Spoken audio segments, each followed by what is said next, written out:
Bonjour mes élèves, dans ce vidéo-là, je vais essayer de corriger l'exercice numéro 3, mais d'abord, essayer de modifier quelques données. Prenons la question numéro 2. On a à la fin et qui passe par, donc je parle de la question numéro 2, et qui passe par, modifié par le point A pour coordonnées 1 et moins 3. A pour coordonnées 1 et moins 3.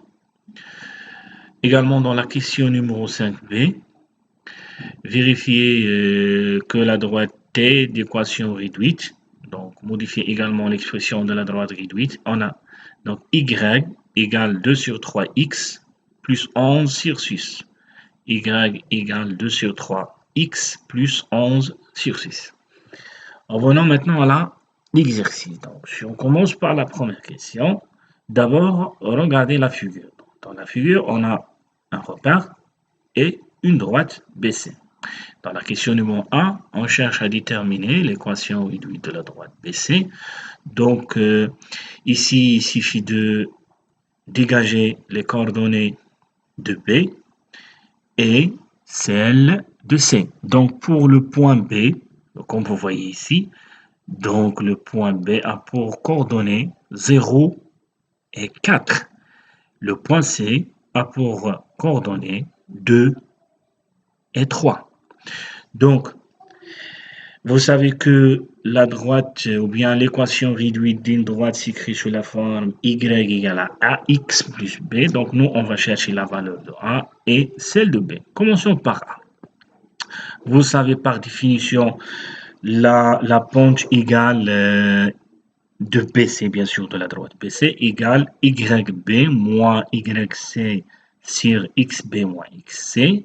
Si on remplace, on aura 4 moins 1 sur 0 moins 2. Après les calculs, on aura moins 3 sur 2.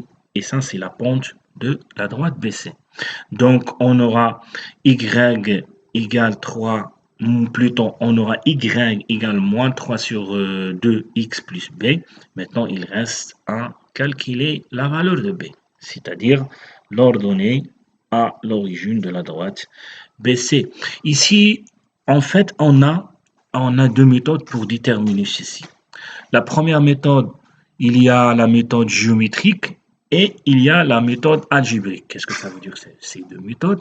Pour la première, c'est-à-dire la méthode géométrique, il suffit ici de regarder la figure et de déterminer le point d'intersection de la droite en question et l'axe des ordonnées. Donc, le cas qui est devant vous, la droite BC, comme vous voyez, coupe l'axe des ordonnées en B. Et si vous regardez l'ordonnée de B, c'est l'ordonnée de B, c'est 4. Et par la suite, la valeur de B, ça va être 4. Et d'ici, on aura Y égale à moins 3 sur 2x plus 4. Ou bien, on a la méthode algébrique, c'est-à-dire la méthode avec les calculs. Donc ici, il suffit de prendre un point qui appartient à la droite en question. Donc, on a ici deux possibilités. Soit vous pouvez prendre le point B ou bien le point C. Vous avez le choix entre les deux. Donc, moi, ici, j'ai pris le point B. Donc, le point B, comme vous savez, a pour coordonnées 0, 4. Ce point-là appartient à la droite BC. Donc, par la suite, je peux remplacer X et Y par ces coordonnées. C'est-à-dire, je peux remplacer Y par 4 et X par 0 dans l'équation Y égale moins 3 sur 2x plus B. J'aurai 4 égale moins 3 sur 2 fois 0, bien sûr, plus B. Et après les calculs, on peut avoir B égale à 4, c'est-à-dire la même valeur qu'on a trouvée avec la méthode géométrique. Et à la fin, voilà, Y égale moins 3 sur 2x